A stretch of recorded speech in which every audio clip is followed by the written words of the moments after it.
लोकसभा में ऑपरेशन सिंदूर पर आज चर्चा चल रही है और चर्चा की शुरुआत करते हुए रक्षा मंत्री राजनाथ सिंह ने कहा कि पाकिस्तान के खिलाफ ऑपरेशन किसी दबाव में नहीं रोका गया, बल्कि सेना की कार्रवाई सेल्फ डिफेंस में थी। सेना ने खुद टारगेट चुने और हमले किए। रक्षा मंत्री राजनाथ सिंह ने विपक्ष पर निशाना साधते हुए कहा कि परीक्षा का रिजल्ट मैटर करता है। सेना ने अपने टारगेट में कामयाबी पाई। ऑपरेशन सिंदूर के जरिए लक्ष्य पूरे किए गए और मासूम परिवारों को न्याय मिला। रक्षा मंत्री ने कहा कि विपक्ष सही सवाल नहीं पूछ पा रहा है। इससे पहले पहलगांव हमले पर कांग्रेस नेता पी चिदंबरम ने मोदी सरकार पर आरोप लगाया और कहा कि सरकार ने क्यों मान लिया पहलगांव हमले के आतंकी पाकिस्तान से आए थे।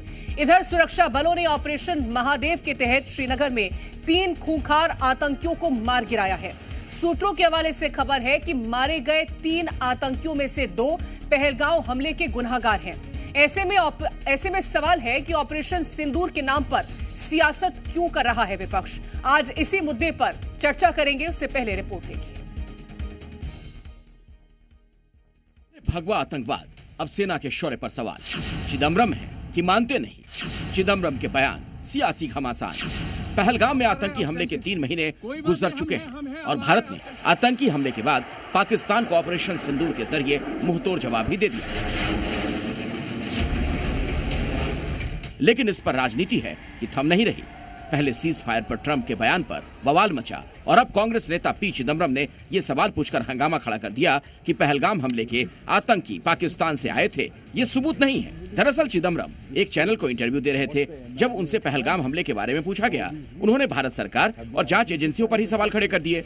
चिदंबरम ने पूछा, पहलगाम आतंकी पाकिस्तान से आए थे, इसके सबूत नहीं। क्या पता वो देश के अंदर के ही आतंकी हों? हमने क्यों मान लिया वो पाकिस्तान से आए? क्या एनआईए ने आतंकियों की पहचान कर ली है? ऑपरेशन सिंदूर से हुए नुकसान सरकार छिपा रही है। यानी चिदंबरम की माने तो पहलगाम हमले में आतंकी पाकिस्तान से आए थे या फिर पाकिस्तान स्पॉन्सर टेररिज्म है, इस पर सवाल है। ऑपरेशन सिंदूर पर चर्चा से पहले कांग्रेस के नेता पी चिदंबरम के इस बयान ने बवाल मचा दिया। बीजेपी ने कांग्रेस के खिलाफ मोर्चा खोल दिया। उनके बयान पर बीजेपी ने तीखी प्रतिक्रिया दी। बीजेपी नेता अमित मालवीय ने तंज कसते हुए कहा, कांग्रेस के नेता भारत के विपक्ष की बजाय इस्लामाबाद के बचाव पक्ष के वकील ज्यादा लगते हैं। वहीं बीजेपी सांसद अनुराग ठाकुर ने कांग्रेस पर पाकिस्तान की पैरवी करने का आरोप लगा दिया। कहा, ये कांग्रेस की फितरत है। जब पाकिस्तान और आतंक की बात आती है तो पाकिस्तान भी पाकिस्तान की उतनी पैरवी नहीं करता जितनी राहुल ऑक्युपाइड कांग्रेस पाकिस्तान की करती है। हर तर्क तैयार रहता है, हर बचाव का तरीका तैयार रहता है और कहीं ना कहीं पाकिस्तान को बचाने के लिए सदा कांग्रेस आगे खड़ी रहती है। ऐसी कौन सी मजबूरी है कि कांग्रेस को पाकिस्तान का साथ देना जरूरी है? पहलगाम अटैक पर पार्लियामेंट में चर्चा होगी तो उससे पहले पूर्व गृह मंत्री का इस तरह का बयान आना कांग्रेस की मानसिकता को दिखाता है। केंद्रीय मंत्री प्रहलाद जोशी ने भी चिदंबरम के बयान पर सवाल उठाए। उनके भगवा आतंकवाद वाले बयान की याद दिलाई।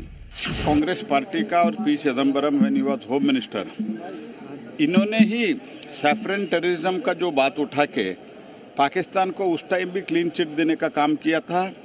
यही चिदंबरम, यही यूपीए के सरकार अभी जो इंडी गठबंधन अपने आप को इंडी गठबंधन बुलवाता है। सेम पीपल जब वो स्वयं भी पावर में थे तब भी ये बोलते थे कि पाकिस्तान के हाथ नहीं है। अभी तो हमने पूरा प्रूफ देके। फिलहाल इस मुद्दे पर कांग्रेस बैकफुट पर नजर आ रही है। पहलगाम हमले पर चिदंबरम के बयान से लगता है कि कांग्रेस ने सेल्फ गोल कर दिया है। ब्यूरो रिपोर्ट, जी मीडिया।